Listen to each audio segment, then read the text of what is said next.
What's up, everybody, and welcome to the Tactical Chinwag podcast. I am your host, Luke Jillings, aka Original Human, and today, yet again, I am joined by the beautiful Jim Galvin. Which, by the way, mate, you're the first person to be on the podcast twice. Yes, Yeah, you're the first person, mate. mate. That's that. I wasn't aware of that. I thought it might Yeah, be kind of second or third. So I'm no, you chuffed. did That's a it. PB Yeah, right there. you Personal got best. I PB, can mate. You count did that. it. It's made by So. Tuesday, lad. Well, I hope there's more to come because I feel like the information that we can get across to some people with these podcasts, especially to do with fitness, is incredibly valuable. Whether you're wanting to go into the military or not, I think it's ungodly when it comes to how valuable it is. With that being said, about information, you after we spoke in the last podcast, you've started a YouTube. That is true, my man. That is true. We spoke about it on the podcast. Obviously, you and me Yeah. spoke about it kind of offline a couple of times as well. And yeah, it was something that there was this weird level of kind of reticence and apprehensiveness in my mind. So it's like, am I a bit too late to the game? Blah blah blah. And I thought, screw it, man. I think I can hopefully disseminate something that's fairly kind of educational and entertaining at the same time. So I started my YouTube channel, and I've got one video up. The second one is being filmed this week. To be edited hopefully towards the end of this week and out sometime before Christmas. So yeah, man, super chuffed. Yeah, I'm really happy for you, and I've watched it, and it's brilliant. It's genuinely brilliant. I love the you, format. I love that. like the way that it's filmed. I think it's really kind of it's really well edited for someone who's just put the first video out.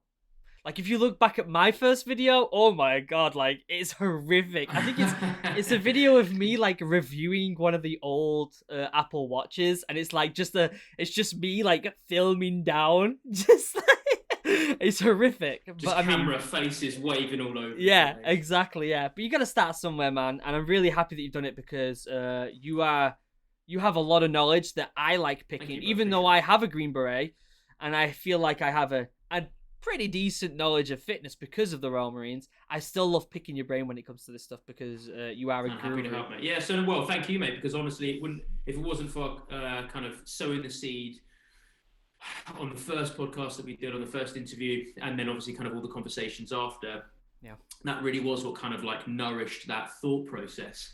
And kind of yourself and a couple of other guys and some kind words from you guys were what made me kind of decide to take the plunge and do it. So thank you, bro. Appreciate it. Nah, no worries, man. You know I'm here for you as always. With that being said, it's such a weird time because it seems like online businesses are prime right now when it comes to the lockdown and the whole shaboggle that's going on, both in the UK where you are and the US where I am. And I think that ties in perfectly to some of the stuff I want to talk about today, and that's keeping both physically and mentally healthy during a time that we've never been in before. Like, we've never been in this position where everyone's anxious to go outside. Everyone's anxious to go to the store and touch things. Everyone's anxious to talk to people. And we're in this really weird time frame where a lot of fitness fanatics and a lot of people just getting into fitness have had to completely change the game. Completely change. And yourself, who you run a boot camp, how was that changing you? How are you having to be more creative, and how is that really developed over time for you? It's a good question. So I think I've made a couple of kind of almost like social anthropological kind of observations and assessments of everything that's going on right now. And you can kind of sense in the way that people behave that we are social animals, we are pack animals. Even though we've invested trillions and decades to creating a way of living, especially in the developed world, in the modern Western world, we are able to pretty much exist fairly comfortably, very comfortably, in the kind of on a chair, sitting in your bum in your own home. You can order food to your house, you can do whatever you want, you can work remotely, you don't even really need to leave your four walls. But we've spent so much time developing that infrastructure, but at the same time, we are neurologically hardwired to want to be around other people. Yeah. That's why the worst thing the thing that prisoners are absolutely terrified of probably is getting beaten up by other people, but it's solitary confinement, right? So it's like you're in this position where you're literally isolated, you are removed from the rest of the group, and you are put in a position where you're sat on your own for however long. And that's the thing that is more stressful Yeah. and more of a struggle on your mind and your psyche than anything else. So that being said, that's a demonstration that we are just neurologically, physiologically hardwired to be around other people. We get oxytocin from other people. We get serotonin from being around other people. So I think that, so luckily, I believe that I'm in a market or in an industry in the world of group exercise where uh, more and more and more people are going to want to do that. And the reason for that is because more and more people are working remotely. If they're now working in their own home, they're aware that they want to be around other people, and they're aware that they need to keep themselves mentally and physically fit, like you just mentioned. And Mm-hmm. luckily, group exercise, so not even kind of a basic gym membership as such, but group exercise, which I do in 2 or 3 different formats in our companies, offer exactly that. So I predict that group exercise is going to become increasingly popular the Yeah. more people begin to work from home. Yeah, yeah, I think that is a very, very important point. And I think people underestimate how social we need to be to stay mentally healthy. I think that's True. it's such a huge part of our kind of nature, as well as general nature, like being outside and smelling the fresh air, whether you're out in the woods or you're by the sea, that changes your mental state very, very Yeah. quickly. And if you're away from nature for a long period of time, if you're away from being outside and you are stuck in your own four walls, that can really start deteriorating you. Luckily for me, I live out in the middle of nowhere in Maine, and I'm literally out my door, I have the woods. So even though we are in this weird pandemic, I can go out for a run in the woods. However, people in the city, they don't have that option. And I think again, these social kind of um, boot camps and classes and all these different forms of social fitness are going to become even more prominent now, like post lockdown, than ever before. I And agree. even though people are probably for a long time going to be very kind of anxious about going outside and touching things and speaking to people and being close to people, I think over time people will be aware that it's something that they have to do. It's something that you have to Correct. do to stay mentally healthy and mentally focused. But for some people who are stuck at home right now, some people who are stuck in their confinements, in their four walls, not being able to get outside for various different reasons, whether they've got a loved one who's sick or whatever. What would you do in that position if you were yourself? Like what fitness could you do if you don't have your own gym? You're just you and yourself. It's probably back to Bobby Basic military fitness there, isn't it? Yeah, 100%, man. It is. It's going to be. And so we could kind of, put together a load of different potential strategies for this is the ideal if you're doing this. This is the idea if you do, the ideal if you're doing this. But if you are in a situation where you are stuck at home in a flat on the 18th floor of an apartment block and you're with your partner and 17 children, it's going to be pretty cramped. So I would say, even though things aren't going to be classed as ideal in any way, there are still certain things you could do. But taking advantage of kind of the power of accountability and working with somebody else, again, use the fact that we know that we are social animals, and use the fact that we have this technology at our disposal, and try and kind of link those two things together. So try and do some online fitness classes. Try, and even if you don't want to do that, even if you don't want to pay for a subscription, I think if there was person A and they're trying to log on every night and they watch a YouTube video and follow along, or there's person B who's calling one of their friends on Zoom or Skype and they're having a chat and then they're doing it together. I think person B and then person C, I think they would actually get better results, because I Yeah. think that they get to actually have. I mean, it's not an ideal dialogue, is it? It's not the same as face to face. You and me doing this isn't the same as face to face, but it's still a hell of a lot better than nothing at all. And Right. so I think people Right. need to take advantage of what they do have. So I mean, again, it's not 1,000,000%, but if it's better than nothing, then it'll work. But use the power of accountability. Use the fact that we know we're social animals, and take advantage of the technology that we've got. Try to combine those two things and get you and a couple of friends to be like, right, 6 p.m. every night. If you are on full lockdown, 6 p.m. every night, what the bloody hell else are you doing? You've Yeah. got 23 hours of the day. Other than that, Yeah. still stuck in the same four walls. The best you can do is commit to that time. to put yourself in a situation where if you start to think about bailing, you'll be like, well, I'm not going to do that because Susan and Sally will be straight on me, dragging me along Yeah. to make sure that I'm there, and I'll get a phone call at 5:59 telling me I'm late. Yeah. So try and combine those two things, reconcile those two things, and then try to create kind of a decent hybrid method. At least, even if it's a bit of a band-aid solution, it's better than nothing. Yeah, yeah, I totally agree with that. That's actually some really, really good points. And I think also what I didn't expect to be as difficult during lockdown is nutrition. Nutrition is such a pain Yeah. in the butt because for a lot of the time you sat around unless you get zero sleep like me and you're napping most of the time, hence why I look like crap right now.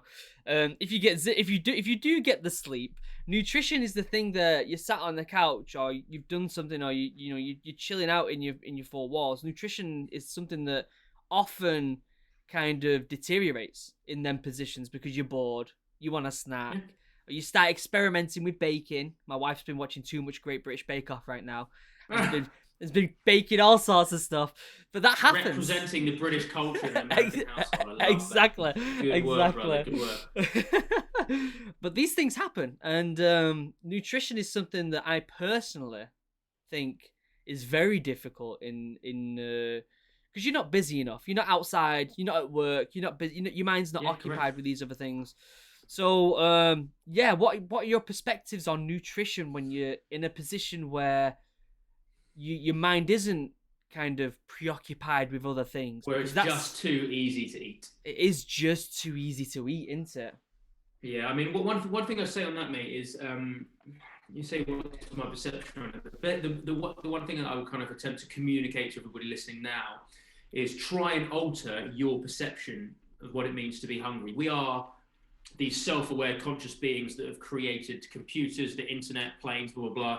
We're still animals, right? So to a certain degree, we have to accept the fact that we're still living beings, and then we are fallible, just like all other things are. So don't, and we are, with that being said, we are primed to want to eat as much as we can, because from an evolutionary standpoint, if we see food, we're like, you are so unbelievably mentally primed to just devour it, because you have no idea when the hell you're going to eat again. It just so happens that we live in this situation now where the likelihood of us, starving to death in the developed world, obviously you don't want to kind of get overly political here, but that's very, very rare. So, but from a physiological point of view, we still have that caveman brain. All of our impulses are still based on what life was like when we were in that situation, right? So what I'm saying with that is how that links to people nowadays is, don't beat yourself up or give yourself some self-care. Don't judge yourself for being hungry when you see something sweet. You have 10,000 generations of lessons in your brain telling you to do that. Yeah. So what I'm saying is, there's kind of two sides of the coin here. It's not your fault that you feel that way and that you have those impulses and that you are hungry and that it seems like a good idea to eat it when you can. It's not your fault, so don't judge yourself. Yeah. But it is your responsibility to exercise discipline and self-control and make sure that you don't do it. Yeah. So don't judge yourself for feeling hungry, but also realize that being hungry isn't necessarily a good enough reason to do something that you know isn't good for you. Right. Like being tired is not a good enough reason to stay in bed. Right. You know what I mean? Like it's not your fault that you feel that way, but unfortunately, it is your responsibility to exercise discipline and self-control to make sure that you don't give in to all of those impulses. Does that make sense? Yeah, makes total sense. And how are you dealing with nutrition during lockdown? Are you like what kind of, are you trying new things? Are you just kind of sticking to the Bobby basics so you don't go off rail? How are you personally dealing with it? I'm dealing with it so I did something over the summer which has been pretty kind of game changing for me. And I'm 32 now. I've been in the fitness industry for kind of 6-7 years. And one of the biggest game changers for me is massively decreasing refined sugars. So everything in nature that has sugar in it, like a banana has sugar, but a banana as a natural bit of food will also have an enzyme that helps your body break down the sugar. So it's like they're partnered because they come as a package deal, right? So you have natural sugars, and then you have this enzyme that comes in the food as well that helps break it down and kind of drip feed it into your system a little bit more. When you have things like refined cane sugar that's in foods, you have all this sugar, but you don't have the enzyme. So it just goes straight in your bloodstream. So you just end up on this kind of glucose, this blood glucose roller coaster forever. Yeah. Yeah. And getting off that is horrendous. It's not an easy process, but once you do, kind of appetite is changed a lot. So in terms of how I'm dealing with it, it's not easy getting out of or getting off the kind of the blood sugar roller coaster. But once you do, it's pretty game changing. And the way that you do that is you just got to eat clean. If something comes in a plastic packet, the chances are it probably wasn't. It's probably not organic, biodynamic, kind of natural food. So, but what I would do in terms of any advice that I would give is do things slowly. Again, I think one of the problems with nutrition is that people look at what they're doing now. They look at this kind of this idealistic thing, and social media probably adds to this. And they're like, well, I follow, Joe Blogs Fitness, and they do X, Y, and Z. And these people try and do all of that at the same time, inevitably get, either scared, overwhelmed, confused, can't afford it, whatever, a million and one hurdles. Yeah. And they just kind of, and they get bummed out with themselves. So one thing I would say is look at where you are now, look at all the other things you could be doing, and pick one. Because if you only pick one of these 10 possible improvements, it's still progress, right? You're still doing better than you are right now. So it's like, take the small win. It's like, oh yeah, but it's only one thing. Yeah, but at the moment, it's none. Yeah. So it's like progress is still progress. And I think people should be again, self-care, don't judge yourself, and be a bit more patient with yourself and allow yourself to do things in stages, because it's a much more sustainable approach. Yeah. I totally agree with that. I think your method of experimenting, getting rid of refined sugar is a cool way to kind of use something that is unfortunate that we're in to your advantage, and really kind of test some stuff. I have been having a bit of refined sugar with my wife's baking, but I've also actually been experimenting a lot with fermented foods and drinks. That's been my kind of thing recently. Okay, nice. I've been brewing my own kombucha. We're slowly but surely learning more about fermented food. Yeah, and it's actually when you start to do something like that is good for you, but is also kind of really interesting. It gets really fun. Like, it gets really fun because you see two benefits. You see a benefit of you're stuck in the house and you've got nothing to do, but you're enjoying learning something new, which is something that we all inherently like doing. And secondly, it's benefiting your health, So like yourself, getting rid of refined sugar, it's a new experience of getting rid of all this stuff that you've probably not got rid of before, or maybe you have, and then you're enjoying that new process, but you're also seeing benefits in the long run as well, which I think what I'm seeing with the kombucha is definitely a better gut health. When I moved to the US, my gut was absolutely horrific when I moved to the US because there's pretty much sugar in everything. And what I found was actually the worst thing for me was animal products, because of the way animals are treated differently over here. They have to be mass produced, unfortunately, unless you're buying from a local farm, which when I first moved over here, I didn't have the money for. What I found was the stuff that was in animal products really deteriorated my gut, like really badly.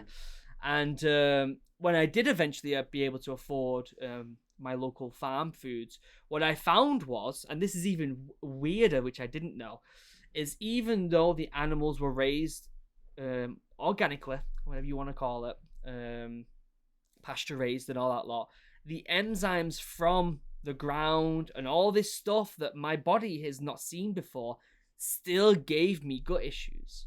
It still gave me gut issues. Yeah, it was so strange. And I tried all different diets to get rid of it, and ultimately going fully plant-based, which doesn't work for everyone, and I didn't think it was going to work for me. Going fully plant-based actually was one things that really cleaned things up for me. Now, me and my wife have been vegan now for like, I think 3 years or something, and I actually can't really call myself a vegan anymore because we started introducing a little bit of honey. And the reason I've introduced honey back into my diet is allergies.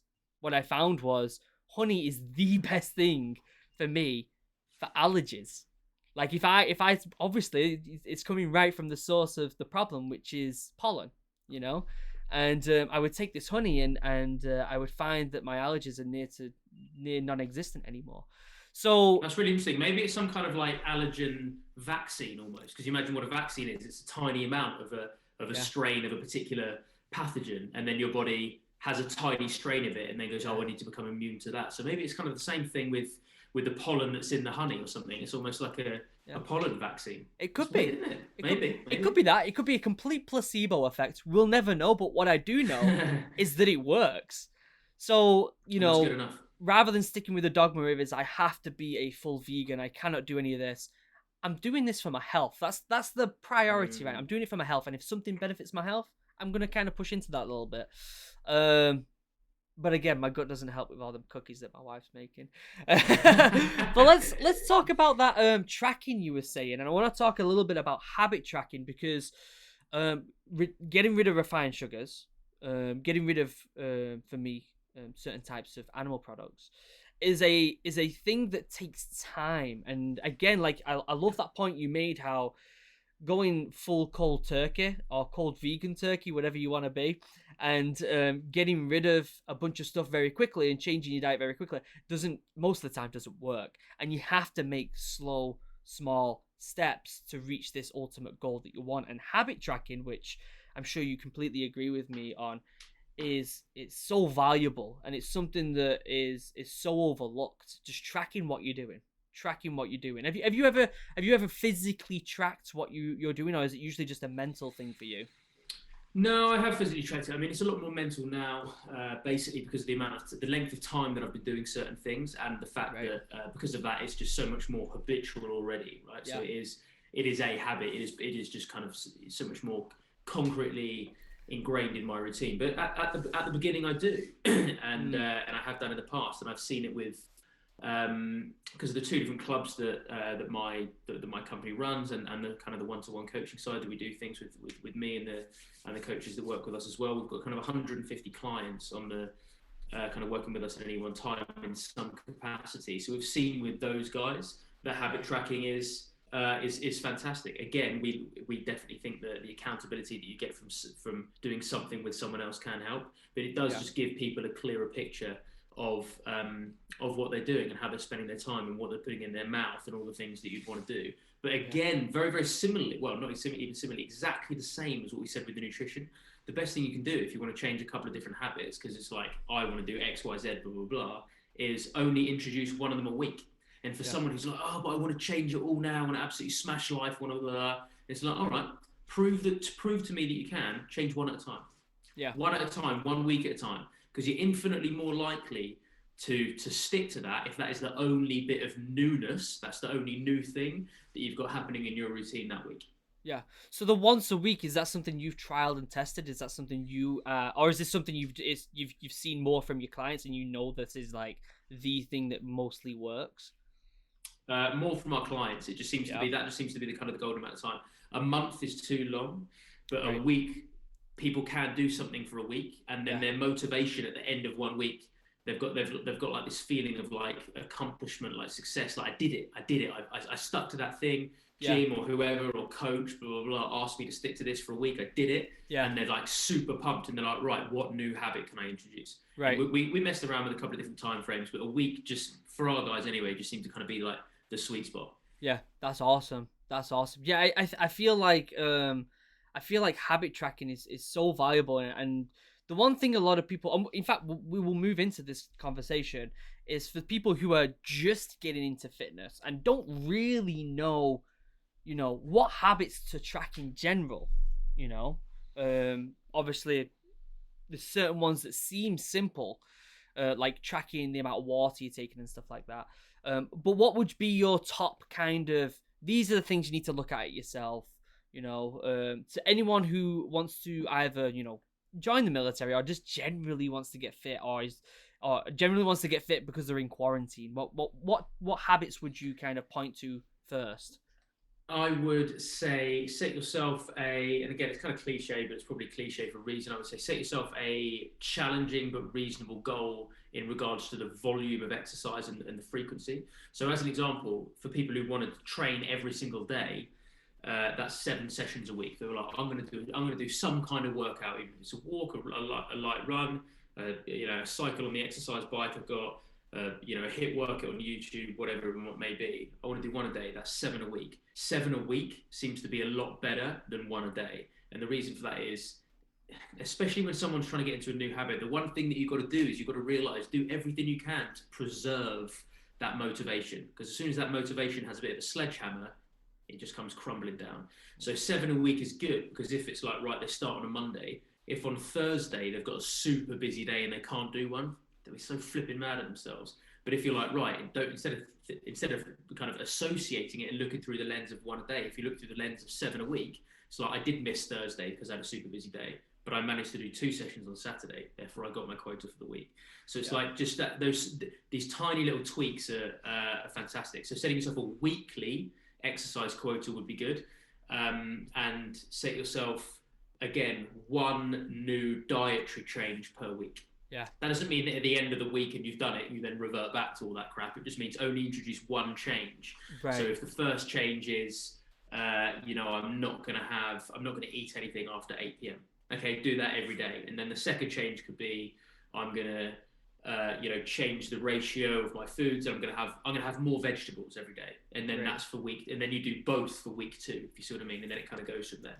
But I think those 2 things, a weekly exercise quota and nutrition-wise, only change one thing per week. I think those 2 things together, it's just so much more achievable, because you stay in that flow and you don't experience the one thing that seems to knock everyone off. And that's overwhelm and lack of confidence, because something will inevitably go wrong if you try and do 50 new things at once. Yeah. No, yeah. You've hit all the good points there when it comes to habit tracking, in my opinion. So I tell you what, let's move on from habit tracking a little bit. Cool. I think habit tracking is one of them things where it's like it can be very difficult, but the principle's simple. The principle exactly. is simple. And I agree. It's not hard. It's just hard work. It's not complicated. It is simple. It just requires a bit of graft. Yeah. So I think I don't want to ponder too much on that subject, knowing that it is mostly up to the person to put in the effort than it is for information. From watching your Instagram posts and videos and your new YouTube video, I have found that you are very, very much someone who loves to try new, whether that's like new products to kind of see how they benefit your health.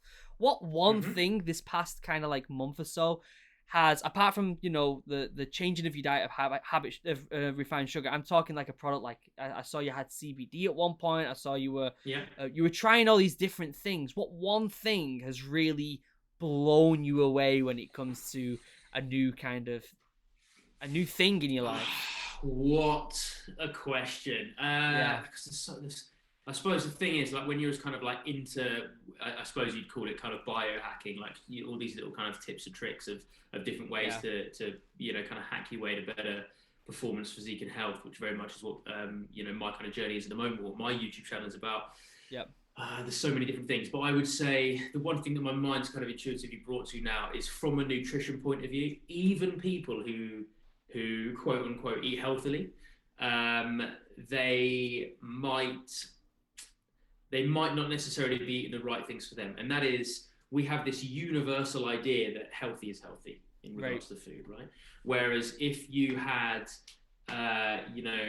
tribes from certain rainforest or jungle areas who, might eat a scorpion, but other than that are extremely, at least like 90% plant-based, and then they just eat small kind of insects or game. If you put them in, if you had them and then you had Eskimos who just eat, protein, like fat and blubber and protein, and have very, very little kind of grown vegetables and starch, and you swapped environments, they'd be in an absolutely terrible way, right? So we kind of understand this, what's called biological individuality, as Ross actually calls it, the fact that everyone's a bit different, and one size doesn't fit all. We get those phrases, but it's like, well, how exactly does that apply to our overall health? And for me, I think the best thing you can do is super, super, super simple. In the UK, it's about £40. I don't know what it is in America, but you could pay for what's called an intolerance test or a sensitivity test. Pluck a couple of hairs out your head, put it in a little sandwich bag or a little Ziploc plastic bag, send it off in the post, and you get back, like I went with a company called Check My Body Health in the UK, and I got back like a 65-page PDF of being like, you're fine with this food, you have a medium sensitivity to these foods, and you have a high sensitivity to these foods.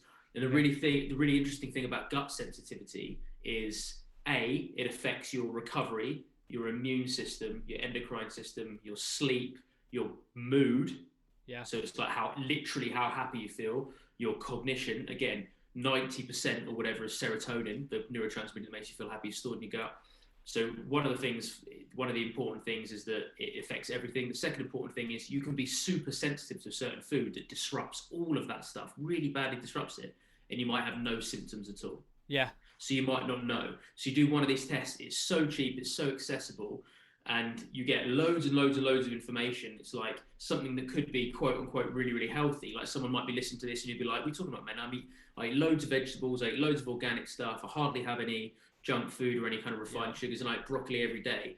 If broccoli is ruining your gut, you might never know about it. And the only way to find out about it is to do a sensitivity test. Yeah. And lo and behold, you feel happier, you feel healthier, your immune system's better, your hormones are more balanced, you're sleeping better.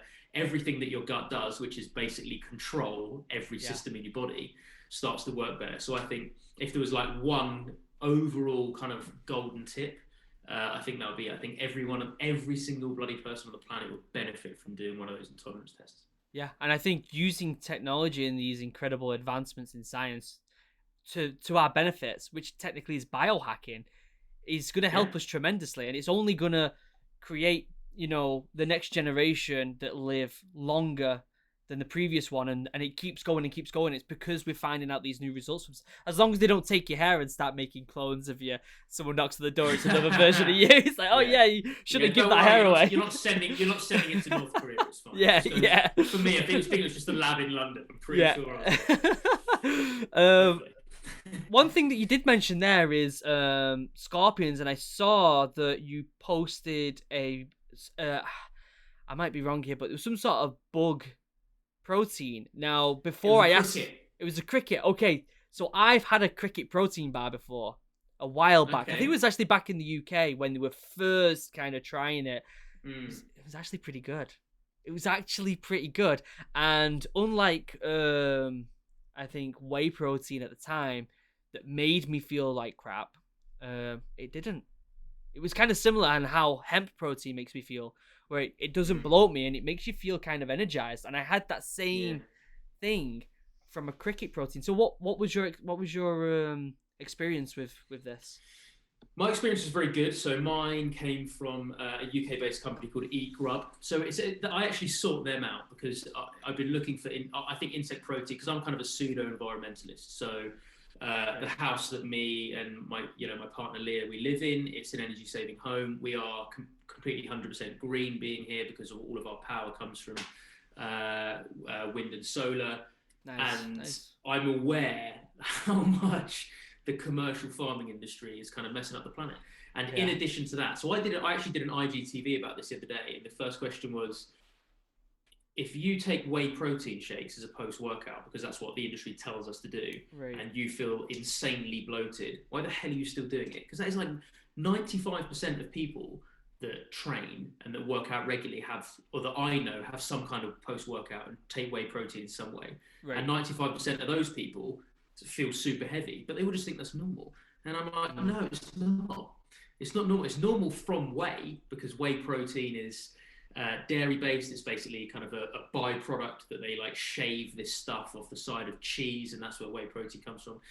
And but it's just so funny that so many people kind of just expect that. And I kind of made that realization. I was like, right, I'm going to start to look in different directions. And we exist in this world now again, where we think everything is normal, and we have associations of living a life in this way is the way that it's always been, but it really hasn't, right? So we've had, again, that's why I said earlier, we've had like 10,000 generations worth of lessons and kind of an evolution leading us up to this point. And it's only really in the last kind of 2 generations that we've lived in the modern Western world, where we spend so much time inside with bad air, with bad water, with bad food, blah, blah, blah.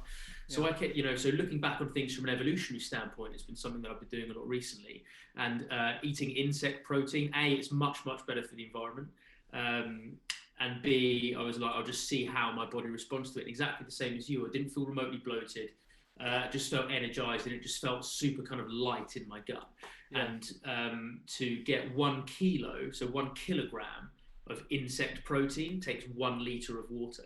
to get 1 kilogram of kind of whey protein or 1 kilogram of beef, as an example, it takes about 22,000 liters of water.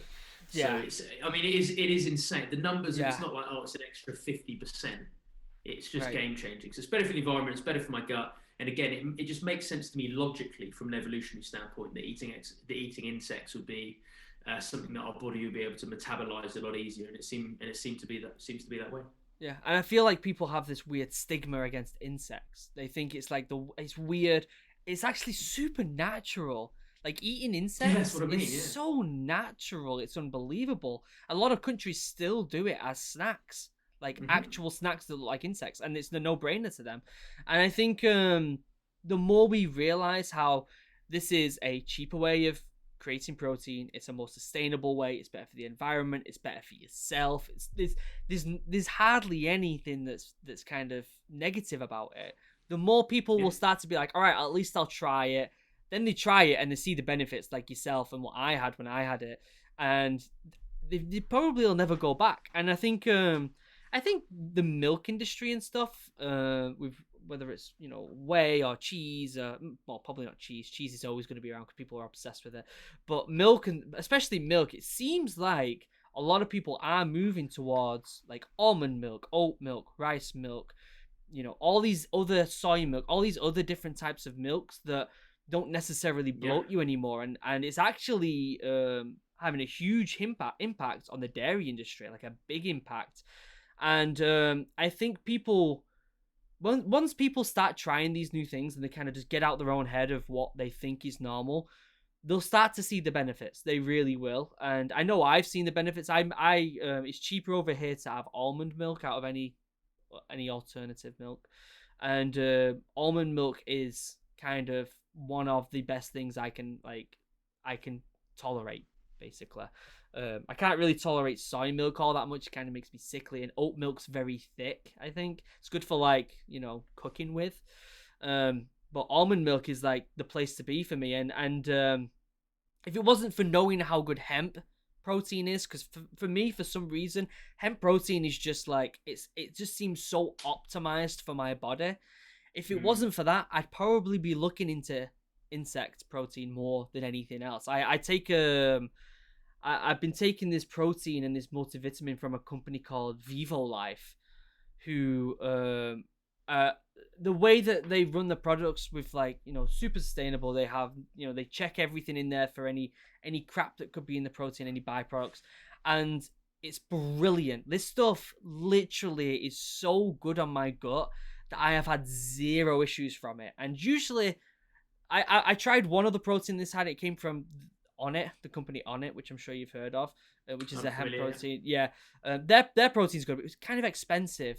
So I tried Vivo Life not long ago, and man, I have not looked back since. It is like I think I perfect. know who you mean because we've got a Vivo Life range here, and that is even though I'm not vegan, I'm not really anything again like kind of I don't really want to kind of have a Puritan label because Right, then I'll right, all my decisions will be based on staying with that label as opposed to yeah, how can I optimize my health. So yeah, I'm probably closest to paleo if you kind of wanted to give it a name, right, right, but still kind of very very plant based, and I have numerous plant based kind of days, and that helps me a lot. We've got a Vivo range here, so I don't take whey.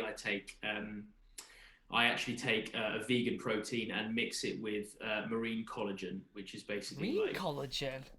What's that? yeah, no, mate, this is new. This is pretty wacky for me. But the Vivo Life that I take is it's or Vivo Sport. It's raw protein and BCAA powder or something. It says on it, That's yeah, and there's nothing. BCAA powder. Yeah, Yeah, yeah, and they are so funny that you mentioned that, and I can obviously this is 100% not rehearsed. This is absolutely kind of legit. They are the best plant-based protein I have ever found, and I've yeah, tried loads, and they are yeah. absolutely wicked. They do a live multivitamin thing called Thrive. Yep, that's what I literally had it Yeah. before So this chat, mate. I had yeah, it. there we go. So what I do with I've had that. So what I do with my multivitamins, because all multivitamins, everything seems to last a month because Yeah, it's kind of designed to do that way.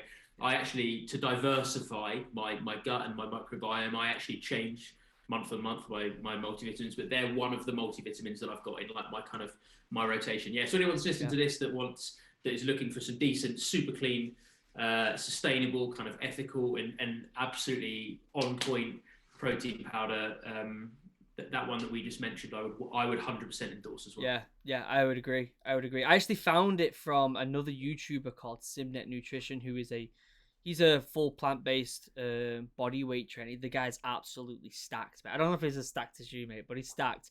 And I'm sure he probably is. He's got some good videos, mate. He's got some really good videos. It does mostly like body weight stuff, and he recommended it.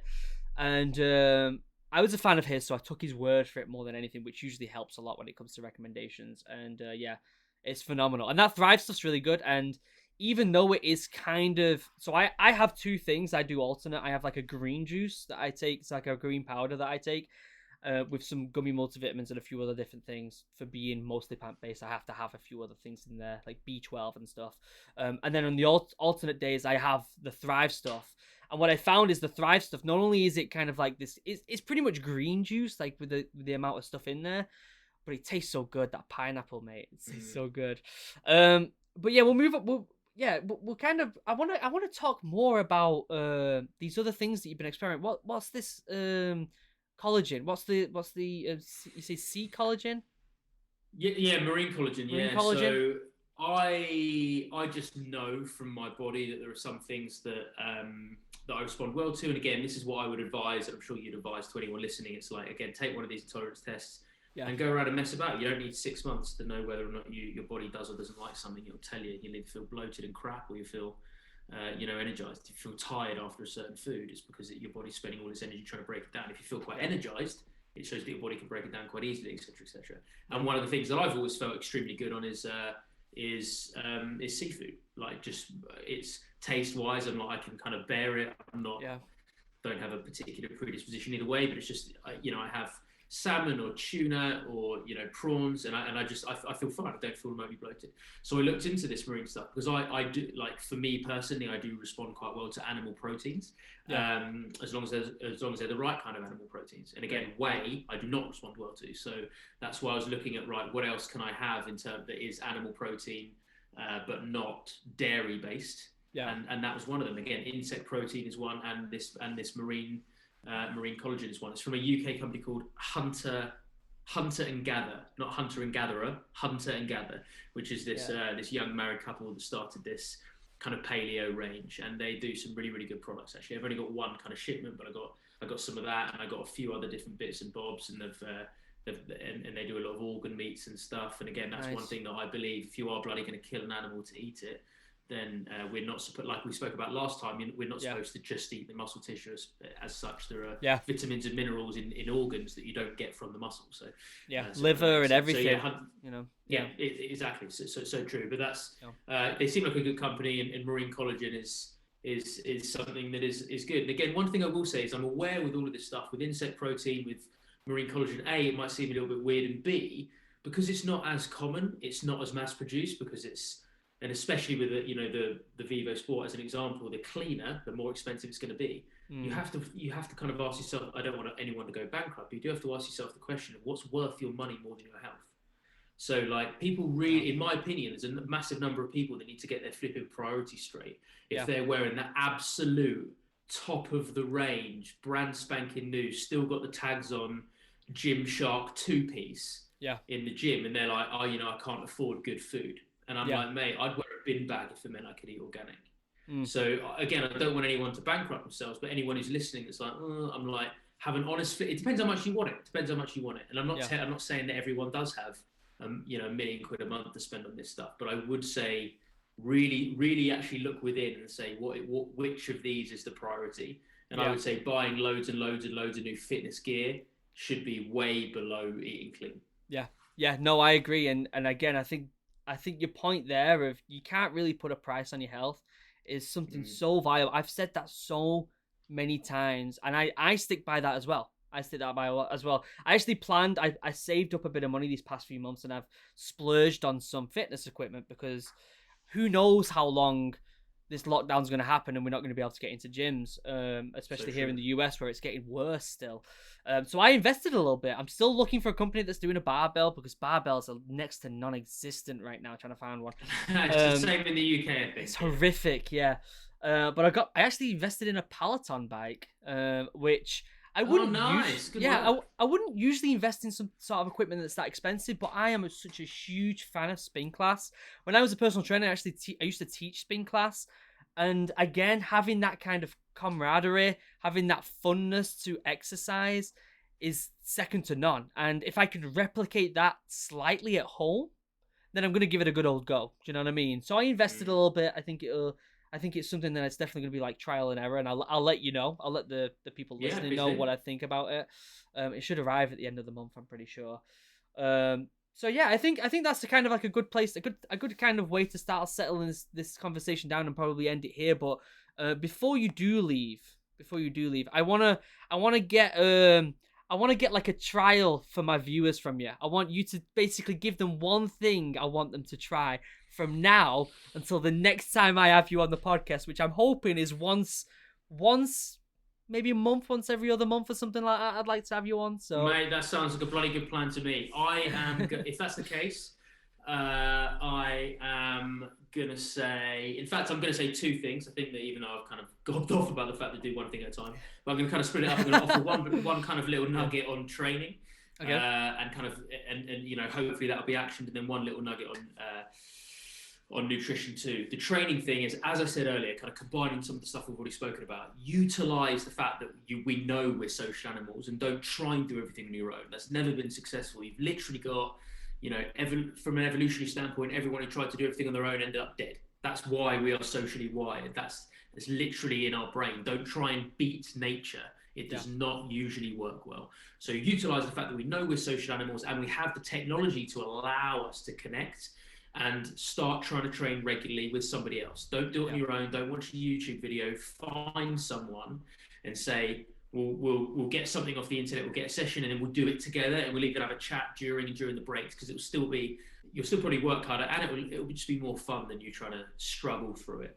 Yeah. And the second thing from a nutrition standpoint is it might just be the best $60, 40 quid, whatever, that you've ever spent getting one of these intolerance and sensitivity tests. Because there might be something like, oh my God, I absolutely love strawberries, but strawberries are melting your flipping insides and ruining your life. So it's like those two things. Training wise, do it with someone else. Utilize the fact that we've got the technology to allow us to stay at least a little bit connected. And from a nutrition standpoint, there's no point trying to do anything from a nutritional standpoint until you find out what you should be doing and what your body needs. And luckily, that is easier and cheaper than ever. I don't work for any of these companies. I don't know which one you're going to go with. I just think completely objectively, it might just be one of the best things you've ever done for your health, your immune system, your mood, your brain, everything. Yeah. Awesome. Well, Jim, as always, it's been an absolute pleasure having you on. Mate, thank you for having me. Your information is so gold to this channel that I appreciate having you on, and I hope that you can remain the person that is on the most amount of times on my channel. Because you are brilliant. I want to keep that title. Now I've got that in my crosshairs. Yeah. I have to be the guy. If I see anyone else on there a couple of times, I'll be messaging you like, mate, get me back on. At 3 a.m. Yeah. I need to take my title back.